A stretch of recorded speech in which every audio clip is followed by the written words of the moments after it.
What's happening, everybody? Good to see you. Today is a special video because it's targeting you, majority of people who are watching it. A lot of you are in a young age. A lot of you are teenagers. A lot of you are in your 20s. And I decided that I want to make a video where I will be breaking my own myths. The myths that I have been believing in the past, at the beginning of training, let's say career, in the middle of it, and all the myths that slowed me down or stopped me for a significant period of time. Today I want to break them one by one. Let's go. Myth number one, the most important one actually. So you want to go train, you want to achieve a certain physical shape, and you want to be better. Is it actually your will? Is that something that you want deep in your heart and soul? Or is this something that you read in magazines, that you saw on TV, that maybe you want to prove to someone that you can be stronger, or maybe you want to attract some female's attention? So ask yourself, is this something that you would really like to get into because this is part of you? Or is it something that you only want to satisfy your ego with? It's very important. I will tell you what it was for me. For me, it was more ego satisfaction. I, at the beginning, did not want to put effort in discipline. I just wanted blindly going to the gym, trying to demonstrate a better physical shape to others because I was not feeling satisfied with what I have and what I saw in other people. Was it my personal will? No. The beginning was motivated by prove something to others. Remember, this is wrong motivation. What you need to do is you need to dig in your own will to train and step by step start doing it for yourself. I want to have a great body. I need to go to the gym. No, my friend, you don't have to go to the gym. I would say gym is least of the activities that you have to start looking forward to when you are willing to have a great body. Why? Because it's all about your lifestyle. Even you spend few hours in the gym daily, weekly, which is absurd, it's still not going to be enough to compete with the rest of 22 hours of your daily activity, including sleep.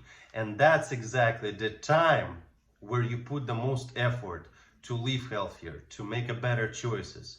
And if you will include different, something that you like, physical activities such as active sport or weightlifting or CrossFit or whatever you want, then you will start getting into athletic shape.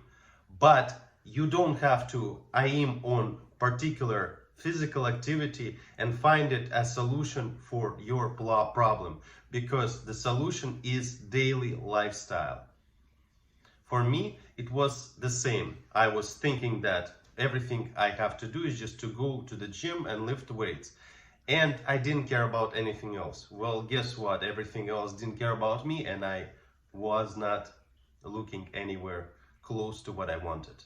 Following by myth number two, myth number three will be, do I need to train more to get in a better shape? If I train more, will I get better, stronger, leaner?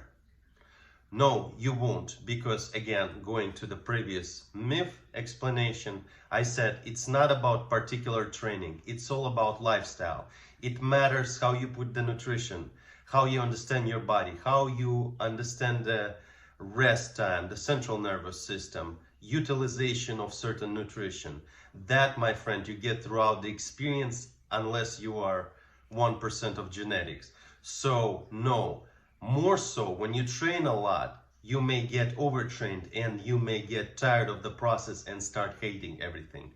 As for me, I was thinking that the more I train, the better I get. But no, to me, all I was having is just certain slightest overtraining, soreness, and no particular result, nor satisfaction. Next one. In order to achieve significant shape, lean physical shape, you need to have experience with juice. No, of course not. The achievement of significant, visually great, lean physical shape comes down to, again, genetics, and comes down to experience and ability of a person to operate with the information he is learning.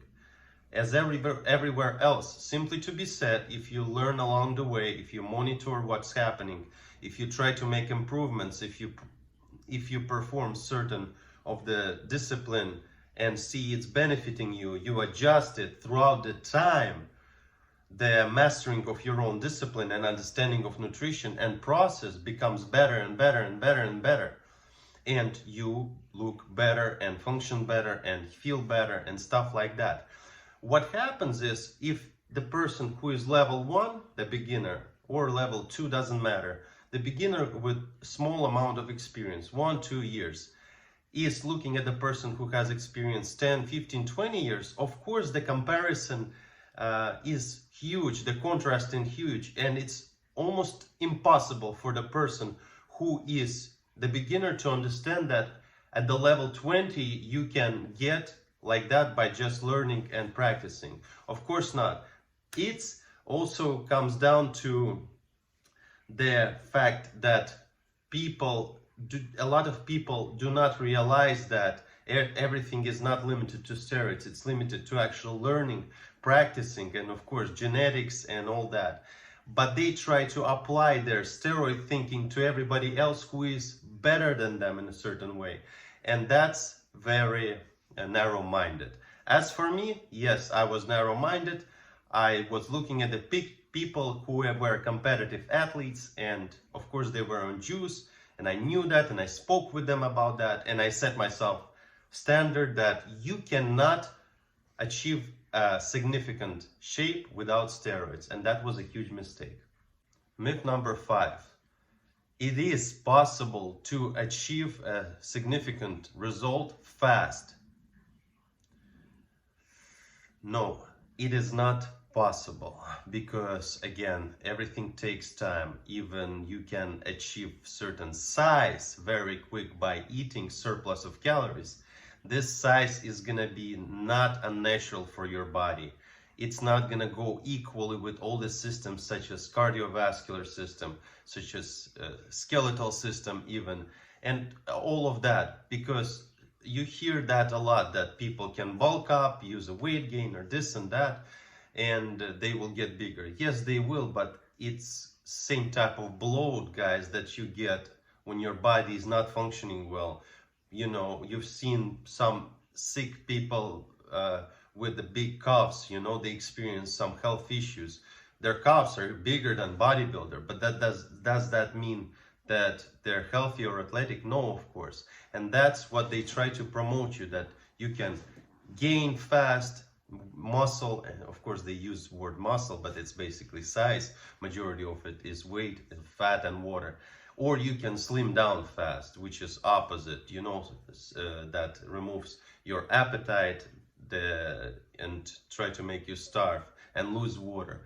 So none of that works. It's all cosmetic change, and the real solid, the result that can be called sustainable, is only developed by hours and hours and hours of practicing your craft and improving it and adjusting it.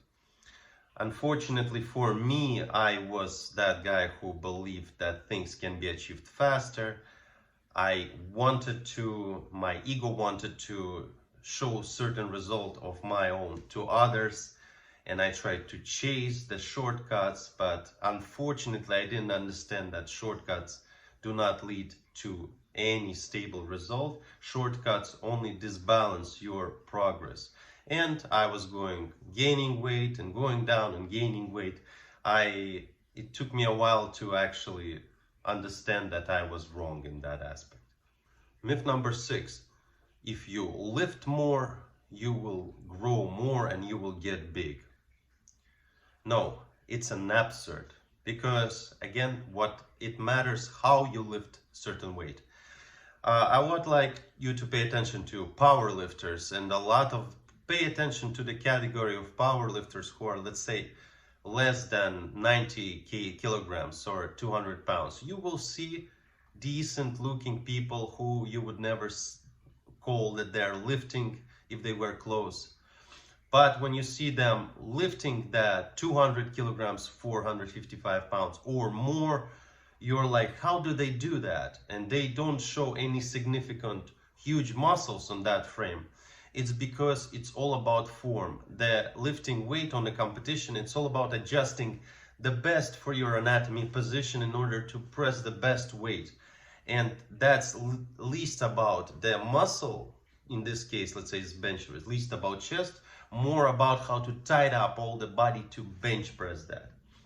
And the same with other exercises. So when I was doing training, I was doing a lot of stuff with shitty form. When I was doing bench press, I tried to assist myself with legs, lift the hips up. A lot of work my shoulders took. No, it doesn't work like that. What is important is neuromuscular connection. Is that when you sense the muscle that you're doing with your brain and understand that exactly you are putting the pressure on the right muscle, because there's so many muscles, and when you're a beginner it's almost impossible to separate them. You think like you're doing chest, but you're actually including so much shoulders or back. So that was exactly my problem. Never chase the weight. You should practice the perfect form, develop the great neuromuscular connection, and only after that you can put on some extra pounds on certain exercise that you find is important to you. Myth number 7, you need supplements in order to recover, such as amino acids, glutamine, protein, stuff like that.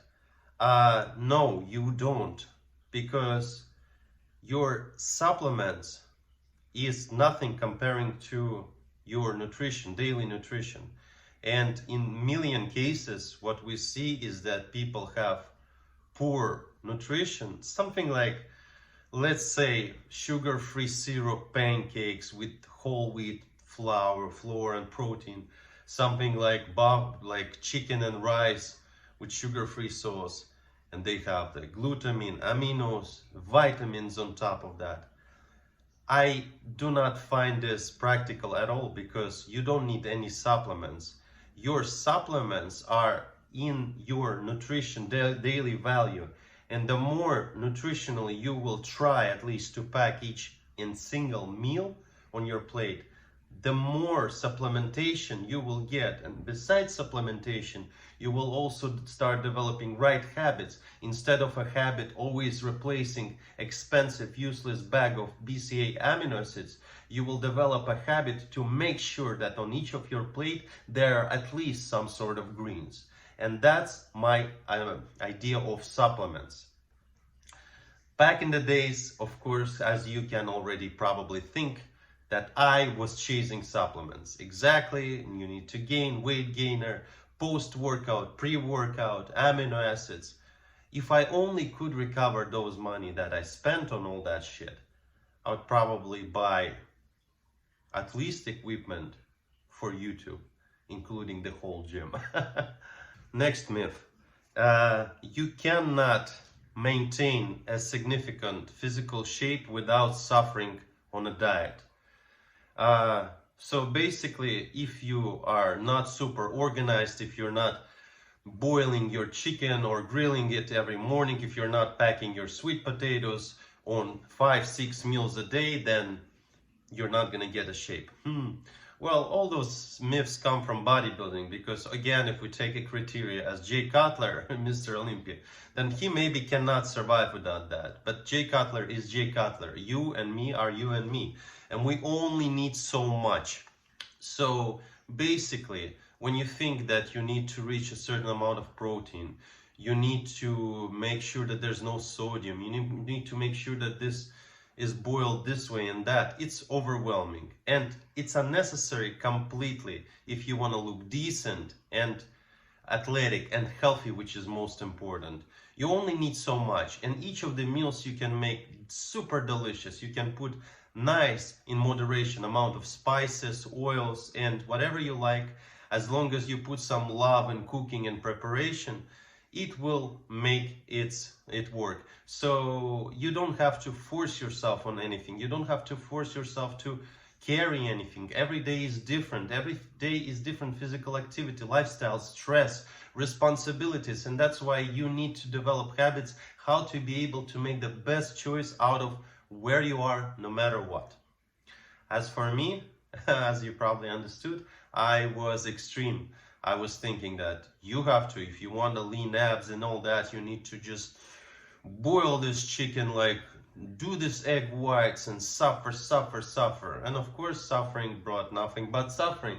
Wasn't no enjoyment, was feeling miserable, even on the days of when I was trying to lean down. It was horrible. And yes, each time I looked at the plate, I saw another piece of shit that I was not enjoying to eat. Myth number 9. Cardio helps you burn fat. Well, this is absurd, but yeah, a lot of people spend hours and hours doing miles and miles on the treadmill, especially on this low speed, especially with a crazy incline, and sometimes holding yourself not to slip from that incline. Well, it's absurd because, again, you have to look at your activity at least daily, at once, 24 hours. So again, 2 hours you spend on that cardio, exhausting. So that cardio will require to compensate your calories. Majority of people who do that do not have any control of nutrition. They follow the blindly programs which says each meal every day the same. They go into deficit. Then this cardio is being compensated throughout the day. So cardio exactly does not burn fat. Any type of cardio activity, either walking, either just going to the bathroom, anything, moving your arm, is causing the calorie loss. It requires energy. Now, if you perform more cardio activity, then you require more energy, at least in the right ingredients, But if you don't have a control on that, nothing's gonna happen. I was thinking that each time I wanted to lose weight, I was like, I need to do more cardio, I need to do this and that. And guess what? More cardio created more deficit. I didn't know how to surf around this deficit, so I was having those cheats and then back on a lot of cardio and then cheat again. I was like, what? Now cardio for me is just active lifestyle. Each time I can take an opportunity to just walk instead of taking train or anything else, I walk, I enjoy. I try to live active life. Each time I have an activity with my daughter, we choose to do something active. I prefer active vacation. I prefer not sitting in a pool and drinking. I prefer to hiking, climbing, learning new certain type of extreme sports such as surfing and stuff like that. I try to enjoy active life, and that's something that I used to tell you at the beginning of this video, guys. Just live an active life, and that's your cardio, because if you become an addict of the regular cardio, you will be spending nothing but wasted time on those very uncomfortable for your feet treadmills. And the last 10th myth I would like to share with you. And that myth is probably the most pathetic, but that's why I left it for the last.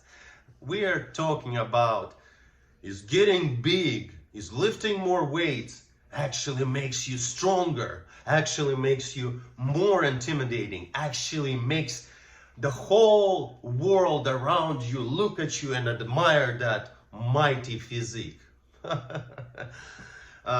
A lot of you guys know the answer already. When you go to the gym and you try to impress everybody with the size, I have to frustrate you and frustrate myself from the past that it's nothing but the insecurity problems.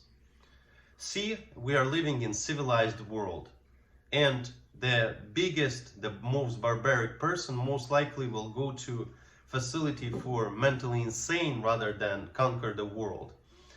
And coming back to the number 1 myth, I would tell you that everything you do, you need to do for yourself. you have to have a will to be better than yourself, to self-improve.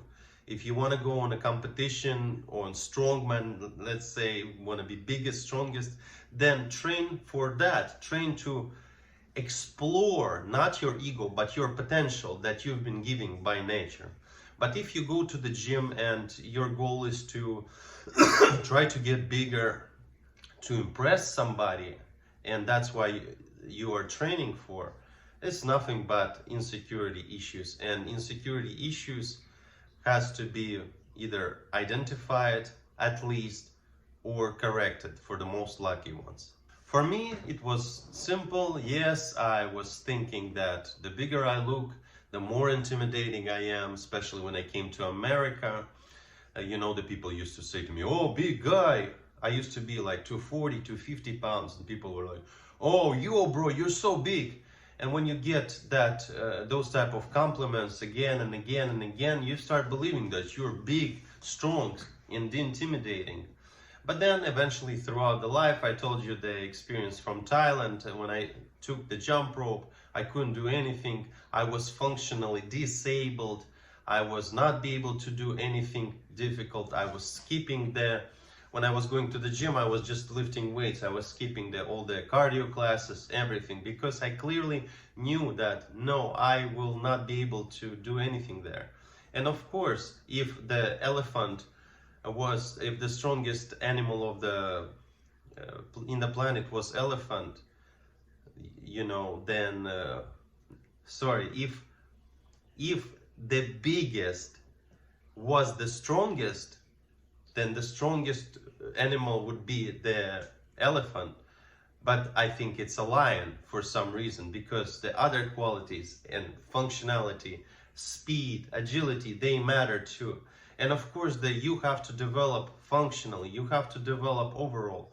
You have to make sure that all your systems, cardiovascular, muscular system, skeletal system, functionality, they go side by side with each other. And that you also develop the skills that your ancestors used to develop, you know, jump, hunt. You also need to be able to punch if you actually willing to develop those type of skills as well. So you have to go to martial art, legit classes. You have to put some effort in there and this and that.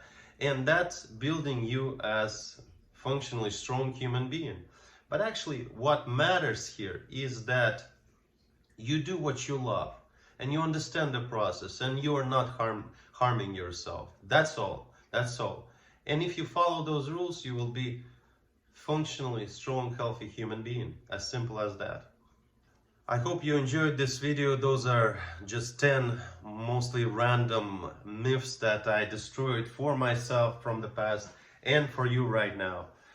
Just be clear, you know, open your eyes, make sure that everything you're doing, try to identify that it's really yours, or if it's not, redirect it a little bit. So that personally happened to me, and I'm very happy with where I am right now in the physical world, physical training world. And I hope it's not the end of the journey, it's only growing into better understanding the process and more self-identification in my case. All right? I wish you, as always, great day. It was nice spending time with you. Thanks for watching, as always. I really appreciate your time, just to let you know. And wish you all the best. I'll see you tomorrow or day after tomorrow. Peace.